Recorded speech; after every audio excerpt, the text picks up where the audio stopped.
Christian Benford has been extended, and we're going to take a look at a couple defensive tackle prospects this week on the Wandering Buffalo podcast. Get your hands on stylish t-shirts, hoodies, and more at wearbuff.com.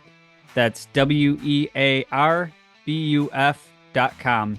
And make sure to use the promo code TWB at checkout for 20% off your first order. Stay Buffalo proud with Wear Buff. You're now listening to the Wandering Buffalo podcast with your host, Justin Goddard.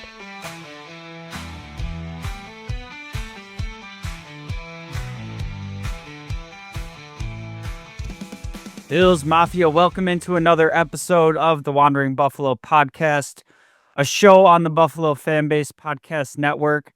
My name is Justin, and I will be your host today. And today I want to start out with a couple newsy items. Since our last recording, we did see a Christian Benford extension, which I'm super excited about. Not only do I think you've locked up a very talented cornerback, but I think the value on the contract is kind of insane. Seeing some of the cornerback deals that were being handed out this offseason, not only from other teams by extensions, but seeing some of the guys go in free agency getting, this $18 million of an average annual value. And Benford comes in 4 years, $76 million. This is going to go, on top of the remaining year that was left on his deal. This comes in at an AAV of about $19 million, which, seeing, like I said, these free agent deals going through, seeing like the JC Horn one, seeing these guys go for $25, $30 million a year. I feel like Benford is in top 5, top 10 range in the NFL. I think he still has room to grow upwards. And I just think that we are able to get him locked in on an awesome deal.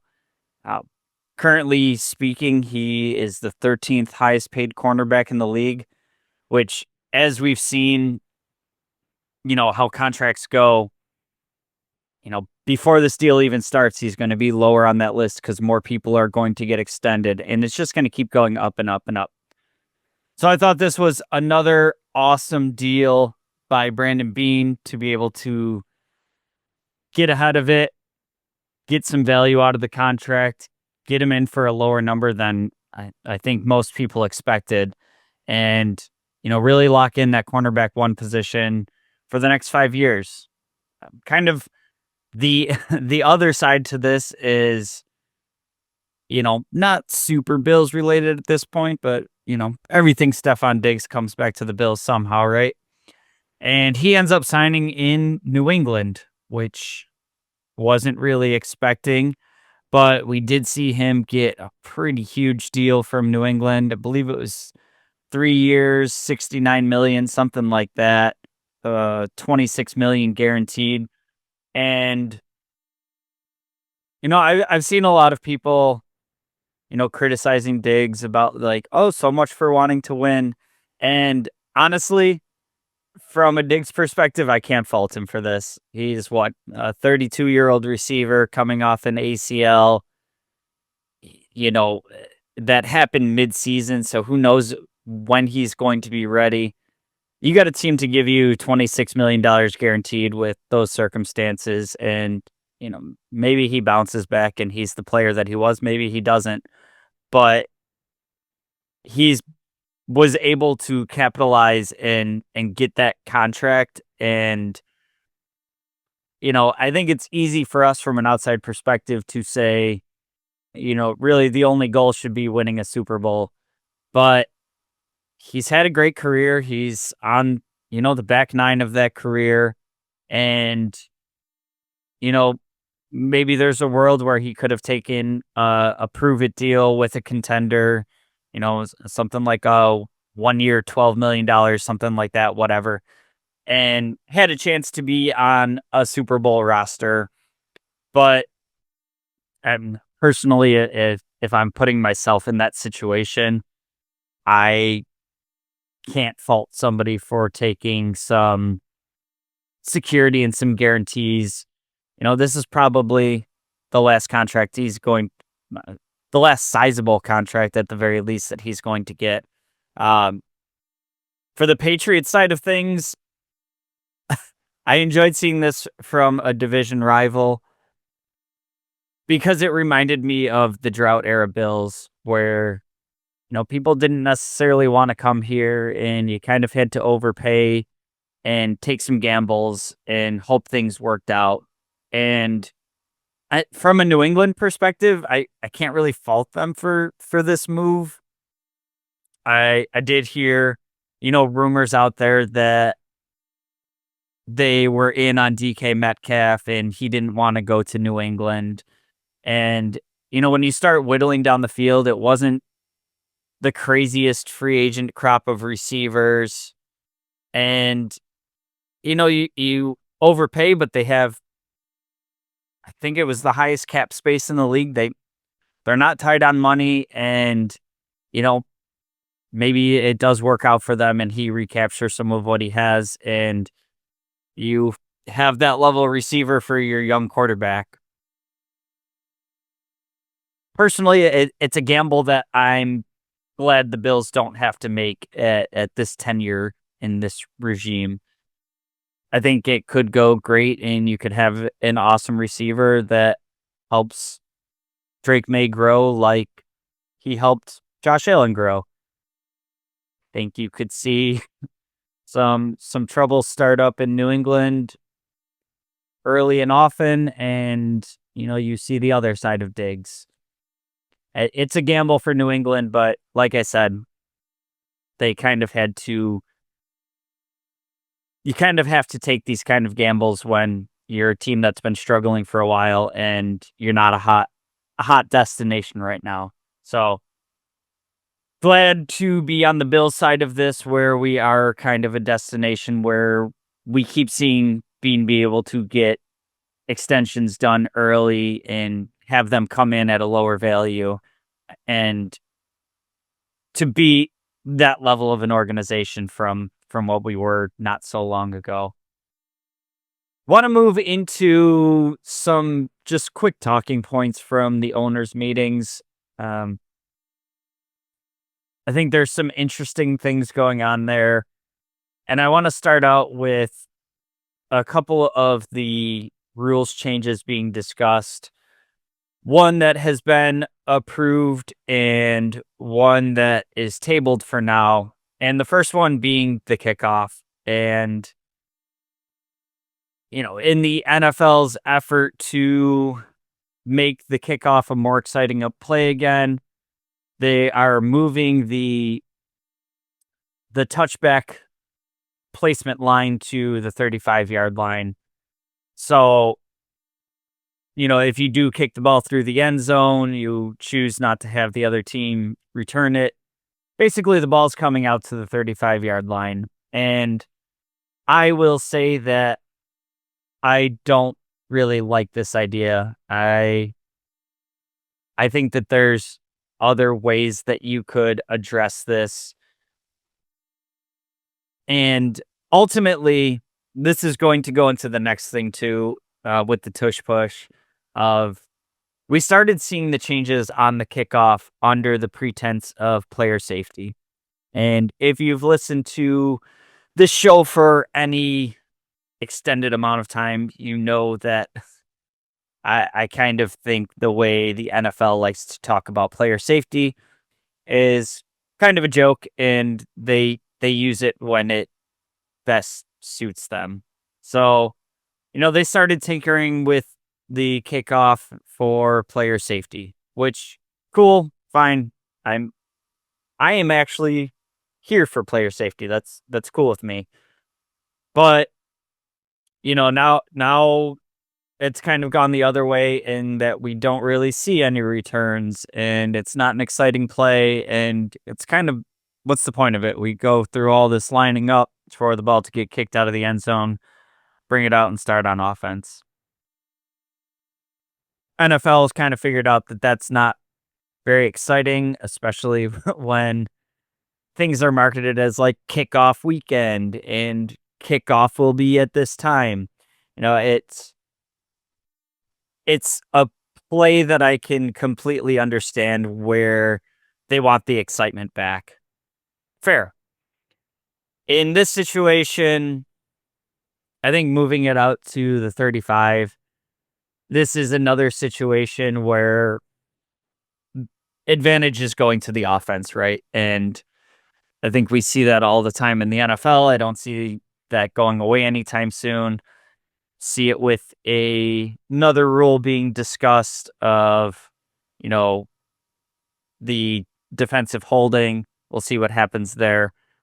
But I mean, with the ability of kickers in the NFL, at, at at this point in time, we have kickers kicking it from 60 plus yards. You're talking get 1-2 first downs and you're in field goal range. I think this is a rule change that could actually benefit the Bills in that for teams that are willing to go for it on fourth down as needed, especially when you get into like that plus territory of, kind of beyond your own 40-yard line, up to like midfield where it doesn't really make a lot of sense to punt. It's going to be a long field goal. I think you're getting to the point where you're talking pretty much you get one first down and you have a decision to make there on if you want to go for it on fourth down. And a team in the Bills that's already pretty willing to do that, I think it's a pretty big advantage for those teams if we are seeing, a lot of touchbacks. My variation of this would have been we're just backing the kicker up another 10 yards. And, if you don't want it going through the end zone, back them up 10, 15 yards. Maybe they're kicking it kind of right to the goal line, and you do your return from there. I've seen the pushback on that of like, okay, well, now your kicker's basically out of the play, and it's a 10 versus 11 play. For starters, your kicker's typically not doing much on the kickoff. They're a last resort tackler, and even if they end up being the last resort, maybe they're slowing the guy down so somebody else can make the tackle. Occasionally, they are making the tackle. But, I mean, if you're concerned about a numbers advantage, put 11 guys on the kickoff team plus the kicker. The kicker just kicks the ball and runs off the field. Something like that. I don't think we'll see anything like this, but as far as that rule change goes, we'll see how it works out, but I'm not in love with it. The other thing being talked about at the owners meeting was the tush push, and honestly, I don't really give a hoot which way this goes. I can completely understand it, not looking like a football play. I think the overwhelming thing here is there's a couple teams that have a lot of success with it and the rest of the league can't do it. So we're going to talk about it. And honestly, as the Bills being one of the teams that do it really well, it's pretty much the Bills and Philly. I don't care if you take it away. I think standard quarterback sneak can work just fine. I think there's other ways to accomplish it. I think that when you have a quarterback the caliber of Josh Allen, like him being able to do awesome quarterback sneaks is an added benefit. I think before we saw the tush push come into play, there was plenty of occasions on short yardage that, we would do a bootleg with Allen or like the triple option where he could hand it off, run, or pass it. I just, I can't get myself to a point where I'm very passionate on either side of this one. If you want to take it away, that's fine. I remember 4 or 5 years ago, the rule existed that you couldn't push or pull any of your players. And if you want to just go back to that, I'm fine with that too.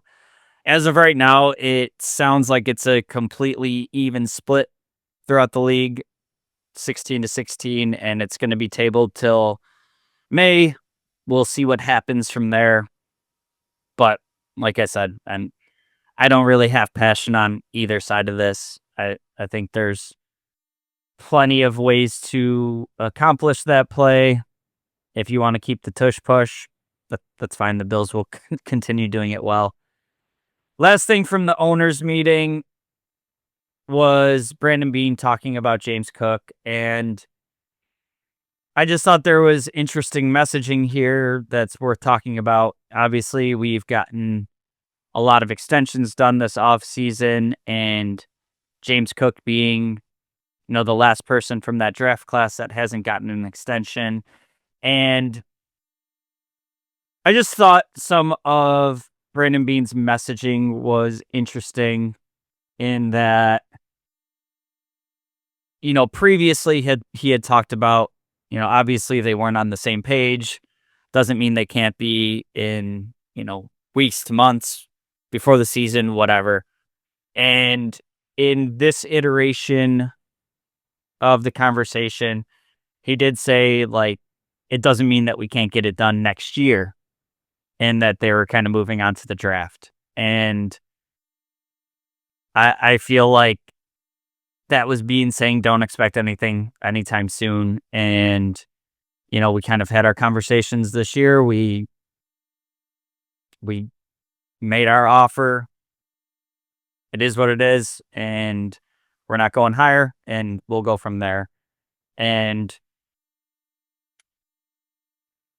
I'm cool with that. I love James Cook. I think we're probably talking, $2-3 million difference if they can agree on per year that would probably get this contract done. But in this situation, I'm cool with the Bills waiting on it. I know getting ahead of extensions is kind of their thing. We're kind of in a position where we don't even know if the Bills have an appetite for re-signing a running back. We've seen them draft Singletary, Moss. Both those guys walked. Cook is a higher level investment, being a round 2 pick. He's definitely the most productive of running backs that they've drafted, but we haven't seen them re-sign a guy yet. So maybe it's just something they don't have an appetite for. Maybe they will draft another guy and kind of let him walk. I think this one is going to be interesting to see how it plays out. But when you come from the perspective of contract negotiations, the Bills really do kind of hold the leverage here in that they have him under contract for next season, and it would behoove Cook to not sit out because he's only going to be losing money, even more money on the table because he did get rookie contract incentives that gave him a pay bump up this year. And then even, so he's under contract next season. Even the following season, they could elect to franchise tag him, and we'll see what that would end up being. This year, it would be $13 million. So, it would still be coming in at less than he has publicly said he wanted. I don't see the Bills going that route. I think that I don't think they're too excited to use a franchise tag, and that's kind of a way to keep a guy here a little bit longer. And I think this locker room is very much like, we want you to be here and we want you to want to be here. And feels like the franchise tag is almost holding somebody hostage. And I think if it comes to that point, it'll either be an extension or he'll be off the team. I don't see them using the franchise tag. And for a team that likes to have cap flexibility and play around with it a lot, the franchise tag number is a hard number. There's no restructuring that. There's no moving it around. There's no playing with it. So if it was $13 million, say it stayed right there, it's just straight $13 million off the top of the cap. So at the running back position, I just don't see that being likely. We haven't seen Beane use the franchise tag. I wouldn't expect it now. Moving on to the draft, there are a couple of prospects I want to talk about this week. And just kind of going back to last week's episode, kind of my feelings of what the plan will be for the Bills in this draft. And I had talked about, would they go cornerback first because it's seemingly the biggest, most glaring need? Would they lean into the depth of the D tackle and defensive end in this draft? That's, depending on who you ask, the two deepest positions in this draft are listed as D tackle and defensive end. And, would the Bills want to attack cornerback early to get their guy and then kind of lean on the depth? Today's exercise, I'm kind of going the route of they're going to attack the needs that I see fit first. And for me, that's defensive tackle. And I don't really care about the depth of this draft. I want to get like a marquee cornerstone kind of player and at the D tackle position. And this also is kind of predictive just in how much Brandon Beane and Sean McDermott talk about football still being one in the trenches, and two, just their history of having get-by guys at cornerback too, and locking up Benford to an extension kind of solidifies this for me. Again, we've seen them have all kinds of patchwork guys playing the CB2, whether it's Levi Wallace or any of the gains that were in here, Josh Norman, Dane Jackson, who's now back on the team. I think that this coaching staff has had so much success with kind of cast off guys and tail end of their career veterans and late round picks that I just don't see them attacking it as the first pick. And I could be completely wrong there. It could be completely dependent on how the board shakes out and, who's available. There's a ton of things that go into the draft, especially considering, again, we don't have a top 10 pick. So, you can get pretty predictive with, how the first 9 picks might go. Whether you get the exact draft order right or just kind of the players, you can have a good idea of who's going to be there. When you start talking about pick 30, it's a crapshoot. So for me, the number one prospect that's kind of a realistic target to me is Kenneth Grant.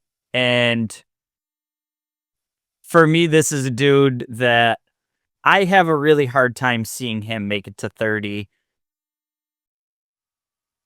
Again, this is tough because when you're looking at mock drafts, it's a lot of how you think things will go.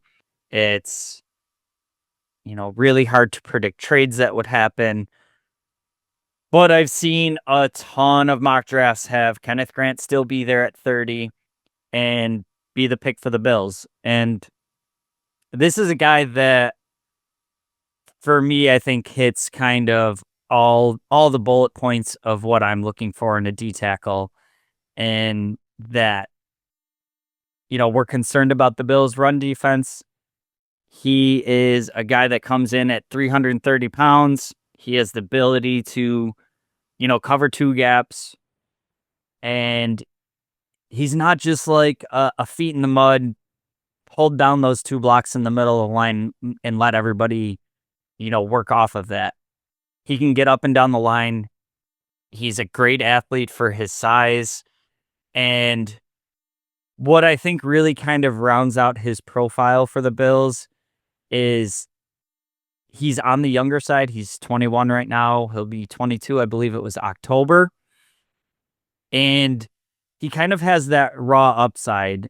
And I know a lot of people have been talking about Brandon Beane and how he likes to swing on these guys with tools. and you don't get the greatest return from them till like year 3, and they're so close right now. Like, let's go get some, higher floor, lower ceiling guys that can impact the game right now. I think that ceiling that Kenneth Grant has to work into is improving in his pass rush, but I think that he could also be an impact day one kind of guy. And this is looking at in particularly in particular, I'm sorry, Ed Oliver and how effective he's been with, a bona fide guy next to him. And I think day one, you could have Grant be that space eater and let Ed Oliver get more one-on-ones and really reach for his ceiling like we've seen him be able to do. And I think on that 2-3 year projection, I think that Grant does have the athleticism to become an impactful pass rusher. And I'm not saying he's going to be a double-digit sack guy, but I think that he could push and collapse the pocket from the middle and kind of have that pass rush plan where we saw a couple of years ago where like a bunch of guys had like between 5 and 8 sacks. And it came from all over the place, but it was a cohesive unit where each player was a piece in the plan, and that helped everybody be more successful. So Kenneth Grant he's kind of like my number one dream pick in the first round. I would bet on that upside, and I would even move up as needed for this pick. We'll see how it goes on draft night. Like I said, I can't really wrap my brain around how he would make it to 30, but hey, let's hope that some teams get after these quarterbacks early and start pushing some players down the board, and it increases the chances there. The second guy I want to talk about today is Derek Harmon, and he's again another one of these guys for me that kind of fills out that one tech type of player that we're looking for, in that he's a big old human eating up space in the middle. And I from conversations that I've had with a lot of Bills fans, it seems like we want that true one tech type dude more than the Bills may want it. We've seen them, time after time going after these 3 tech dudes, and they're concerned about getting up the field and getting that pass rush. And to an extent, the run defense has taken a backseat to that. What I like about both of these players as options is you'd still have Daquan Jones in the room that can kind of be a mentor to these guys, can help with the pass rush. You also have Dwayne Carter, who you drafted in the 3rd round last year, who's more of that penetrating style, defensive tackle. And you can see, where he's at in year 2. Maybe you don't need these guys to come in and, be the savior of the defense. I think that either of these players could be a good option they're both guys that I'm looking at that are kind of a long-term answer to play next to Ed Oliver and really be a solution there. We saw what Ed Oliver looked like 2 years ago playing next to Daquan Jones when we were talking about how much of a steal this contract that he got, how much it looked like a steal when all these other defensive tackles were, getting mid-20s, and we were able to get Oliver in cheaper. And then, Daquan Jones gets hurt that season, and last year looks like he took a step back, and, we saw Ed Oliver be less impactful. So for me, that's my top priority of a guy that can really help in the run game, that has some pass rush upside, but more than anything is going to be able to eat up some blocks and keep your smaller linebackers clean and be able to eat up that extra block on a pass rush down to let Groot, Joey Bosa, Ed Oliver, anybody else that you may add to this room, let them be able to go after one-on-one battles and win on a pass rush that way. So that's going to do it for this week's episode. We do have more defensive tackle prospects that we, did some write-ups on the website. Check that out. Next week, we're going to talk about some cornerback and defensive end prospects. Probably do 2 or 3 from each position that are, of interest to me if we're looking at that position at the top end of the draft. We also have profiles written up on cornerbacks and defensive ends, as well as a couple other positions, all on the website. Check that out at thewanderingbuff.com. Just kind of diving deeper into some of these guys. We have articles written by myself, producer Jake, Mike, guy that we most recently added to the team, and Don. Just doing great jobs with articles, so check that out. Check out the merch on wanderingbuff.com. And as far as the podcast goes, we're getting pretty close to draft time. We're going to try to cover as many position groups as possible, at least for the top couple rounds of kind of my personal wants and kind of leaning into the other guys writing for the website and what they would like to see, what I would like to see, and kind of make a marriage of that as we go forward and get closer to the draft. So make sure you're doing all the things for us. It helps us out. Like, share, subscribe. Make sure you're not missing any episodes. Check out the website and get ready for the draft. That's going to do it for this week. And until next week, and as always, go Bills.